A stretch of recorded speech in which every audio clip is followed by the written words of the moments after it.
Hello everyone, welcome back to my YouTube channel Arun's Anesthesia Academy. So this video we will see about how to set up your ultrasound machine before performing any type of block or any procedure using ultrasound. I have already made a video earlier on how to improve the visualization of the needle when you are doing an ultrasound guided block. So this video we will focus on setting up the ultrasound machine, what all steps you have to do to get better visualization of the structures as well as the needle. If you have not watched the first video, please go and watch it soon so that you will get better understanding of this video. So you can click this link here and please watch the video and come back, okay? So I have made this video into 10 parts, or how to set up your ultrasound machine we can divide into 10 steps. The first step is ergonomics. In ergonomics, the detailed explanation on how you should be sitting, how you should set up the ultrasound machine, everything has been discussed in the first video as I have said earlier. So a few points which you should always remember. First thing, you should be sitting properly, or if you are performing the block in the standing posture, do it in a very proper erect posture, not like bending forwards or leaning to the sides, so that you can reduce the operator fatigue. This is very important. Most of the time we forget about how we are doing the procedure. Either we may not be standing properly, we may be leaning forwards towards the patient, we may be bending, and all these will lead to operator fatigue, and the more you get fatigue, the more you will be finding difficult to see the structures and also to perform the block. So your position, the operator position, is very important. Second is the patient position. As I have said in the first video, patient should be positioned comfortably for patient's own benefit as well as for us. Adjust the patient's bed height in which you are performing the block to a level that it's at your hand level, so that you don't have to move too much for performing the block. If you are sitting and performing the block, adjust the height accordingly. If you are standing, increase the patient's bed height and perform the block. Third thing in ergonomics, what you have to see is the line of view. The ultrasound machine which you have kept should be in line with your eyes. It should be horizontally at the level of your eye, and also it should be seen straight when you are looking at the patient. So as you can see here, you will be sitting, in front of you will have the patient, opposite to that you have the ultrasound machine looking at you, and you can see clearly the image and you can make whatever adjustment is needed easily. So this is very important. The fourth thing which you have to see in ergonomics is how you hold the probe. Normally the ultrasound probe is held in your non-dominant hand, so that you can hold the needle for performing the block in your dominant hand. So if you do that, it will be easy to manipulate the needle. But when you are performing the preliminary scan, you may hold it in your dominant hand for easy maneuverability, but it's up to you.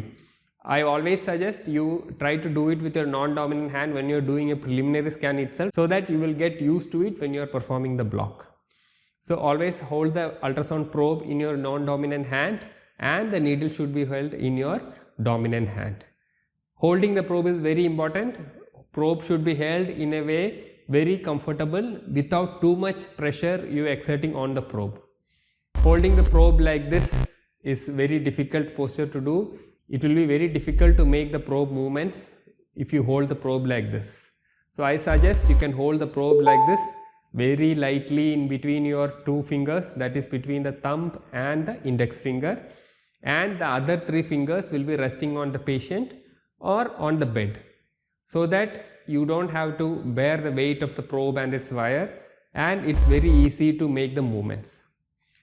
Obviously for some blocks, sometimes you may have to hold the probe as I have shown in the first part, especially if the structures are too deep. If it's an obese patient, you may find it difficult to hold the probe in the way which I have shown. Sometimes you have to exert the pressure into the patient with the help of the probe for some visualization. For example, you may have to identify between an artery and vein, so you obviously do a compressibility test. So if you have to do compress, if it's a superficial structure, the way in which you hold the probe with two fingers, it may be easy to do. But if it is a deep structure, it may not be able to compress enough with the help of two fingers. So sometimes you may have to hold the probe as I have shown earlier in the photo. So that's all about the ergonomics. The next step is switching on the machine. As you know, it's very easy. You just connect the ultrasound probe to the power plug and you press the manual switch on button. Many ultrasound machines have this button placed in very different locations.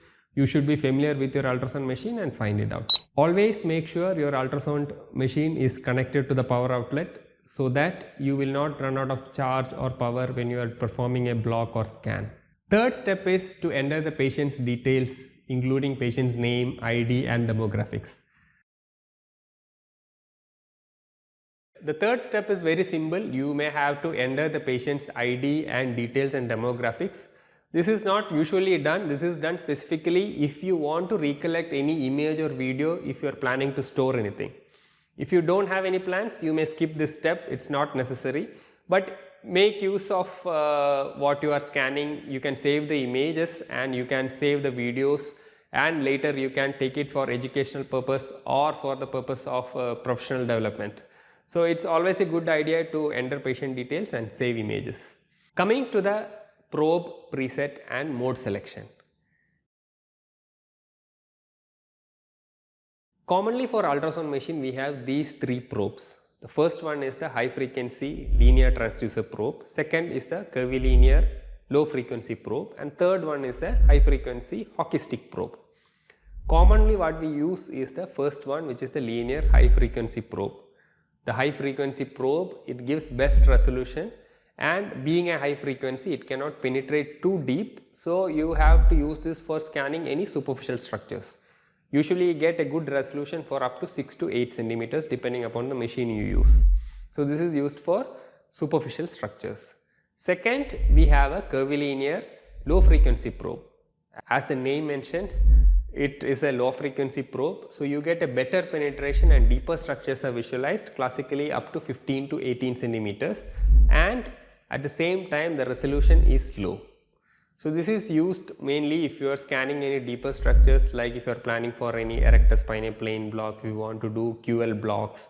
If you are planning for any spine scanning in any obese patients, you may have to use this curvilinear low frequency probe. The third probe, which is not commonly seen or not usually given along with ultrasound machine, is the hockey stick probe. Hockey stick probe is also a high frequency probe, means you can see superficial structures very well with very good resolution, but the difference from the classic high frequency linear probe is that the footprint is very small. So this is specifically used in pediatric patients, which will help you in inserting and handling the needle without interfering too much.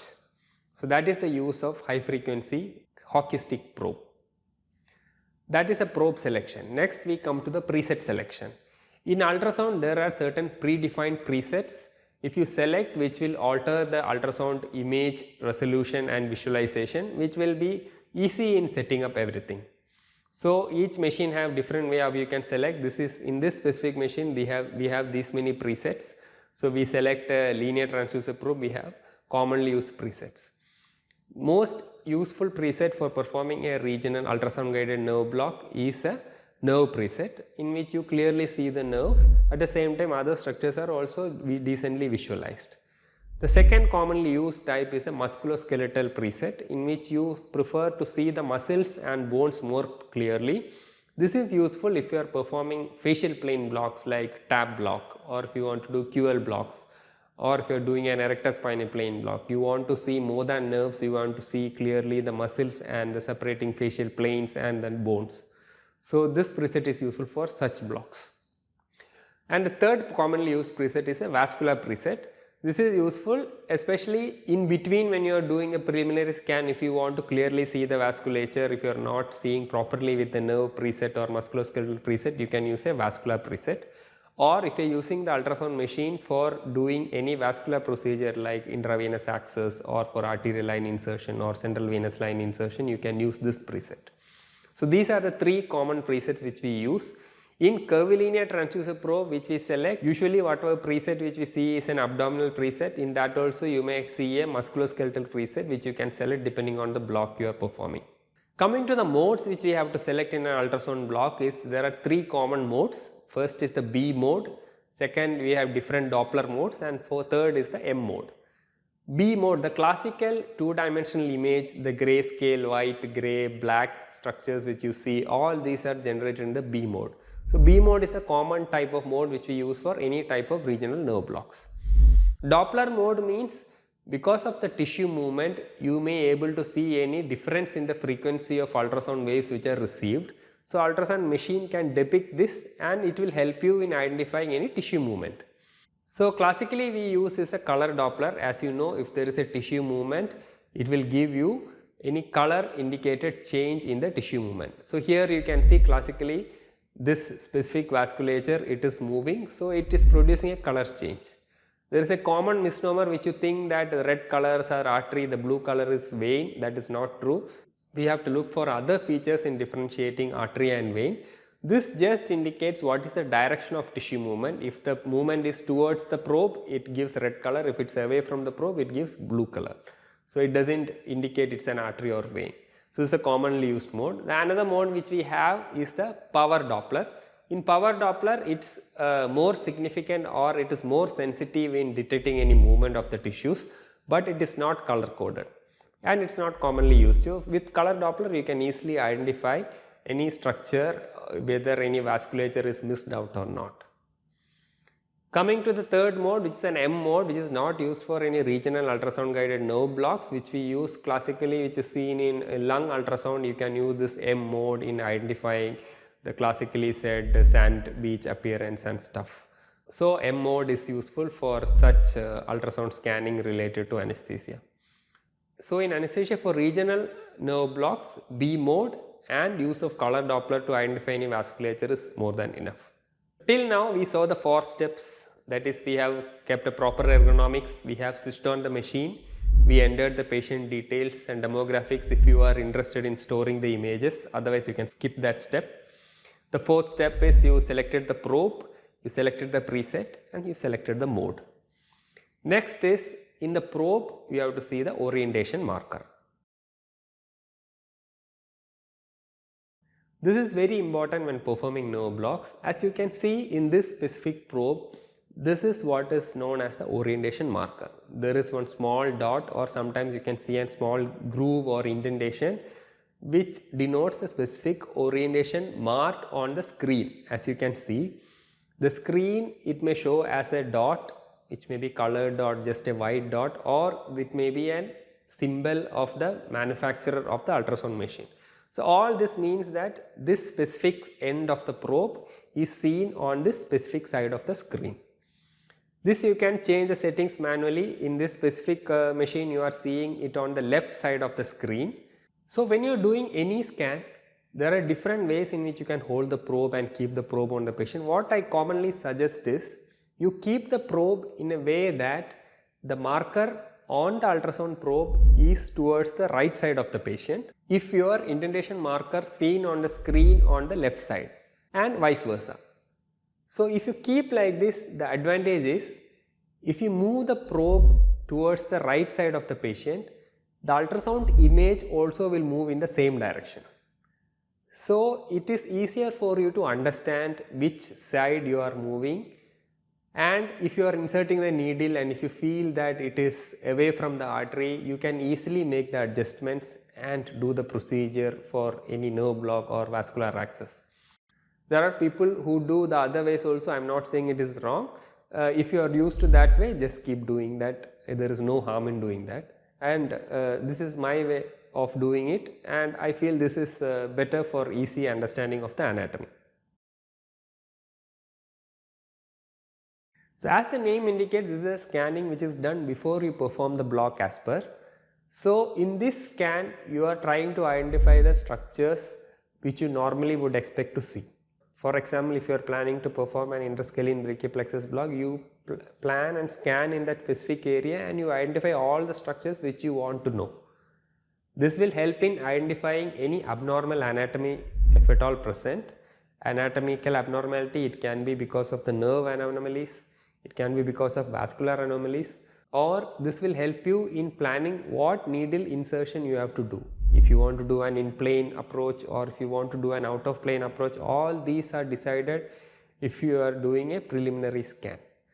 Also, this is very important to do. Sometimes because of the anatomical anomalies, you may not be confident in doing the specific block, you may have to resort to another block. So, preliminary scanning will help you in deciding whether you should be proceeding with the specific block which you have selected or not.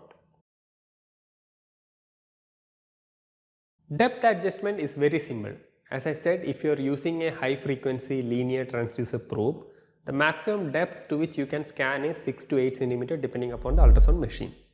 And if you are using a curvilinear low frequency probe, you can scan 15 to 18 cm. The idea here is your target structure should be seen at the middle of the screen. Suppose you are planning for an axillary brachioplexus block. You know that your target structures are seen at a depth of around 2 to 3 centimeters. In that case, you increase the depth of the ultrasound machine so that you can see up to 6 centimeters, so that your target structure comes at a depth of 3 centimeter and in the middle of the screen, and this will help you to get clear image of the structures. So that is very simple in adjustment. You have either a touch screen adjustment on the side of the screen, or you may have a depth control knob which you can increase to get the adequate depth you need. Always remember, the target structure should be at the middle of the screen. Along with the depth adjustment, what you have to do is the focus adjustment. This is commonly not done because by default with the depth adjustment, focus gets adjusted on its own. What you should know is, focus in ultrasound machine, the ultrasound beams travel like this, they converge to one point and then diverge away. This converging point is what is called as a focus point. This is the area where you have the maximum lateral resolution, means you can clearly differentiate side to side structures. So your focus point of the ultrasound machine should be at the area of your target structure. And beyond the focus point, the beams are diverging away, and below the focus point, the lateral resolution is very less. So you adjust the focus point in a way that here in this specific machine you can see there is a green arrow. This specific green arrow is at the level of target structures, or this is just below the level of target structures. This is the ideal way to get the maximum lateral resolution. Gain adjustment means if you are not seeing the structures more clear, you can use the gain dial knob or in the screen to increase the gain so that you can see the structures more brighter or darker in a way you prefer. Classically, what you have to note is that the vessels which contain blood is seen as hypoechoic or darker areas. So you have to adjust the gain in a way that if you increase the gain, it will become more white in color. If you decrease, it will become black. At the same time, you should not reduce it too low that the surrounding structures also will become black in color. So adjust in a way that the vessels are seen as black, but at the same time the surrounding structures are seen more clearly. So usually gain is kept somewhere in the middle way. If you want to increase, you can move it up or you can move it down. Coming to the ninth step, that is Doppler. I have already said we have two options, we have color Doppler or power Doppler. I am just showing here you have the color Doppler. So once you have done the scanning, you have done the depth adjustment, gain adjustment, you have identified all the structures which you want to see. Next, the most important step which you have to do is using a color Doppler. This is very important in identifying vasculature because, as you know, you may not always clearly visualize all the vessels by a B mode scanning. Classically used for a supraclavicular brachioplexus block, there are too many named vessels here. So if you use a color Doppler, you can identify the vessels and avoid any intravascular injection, and you can plan the insertion of the needle accordingly. So here I have inserted the color Doppler, and in this specific portion you can see it is just a black color looking not much pulsatile thing. If you put color Doppler, it is showing the flow. So I can easily identify this as the vessel, and you know that this is coming in the direction of my needle insertion. So I can scan maybe a little proximally or distally and avoid this vessel and plan the needle insertion accordingly. This is one most important step which is mostly not done by most of us who are performing the blocks, but I request you next time onwards, if you are doing the block, before performing the blocks, always put the color Doppler and see if you have any vasculature in the nearby area. Obviously for axillary you may be using already for identifying the vessels, but for any blocks you do, make it a habit that you put color Doppler before performing the block. As you know, there are two approaches, either you can insert the needle in plane or out of plane. Which plane to select, how to insert the needle, everything has been discussed in detail in my first video. Only thing I have to suggest here is, if you are a beginner in performing nerve blocks, always use in plane technique, and you make sure that you are visualizing the needle throughout the procedure. You should not make any needle movement or inject any drug without seeing the needle, entire shaft, or at least the tip of the needle. So this is very important. If you follow that, you can avoid a lot of complications. So that completes my video. We'll see you next time. Thank you.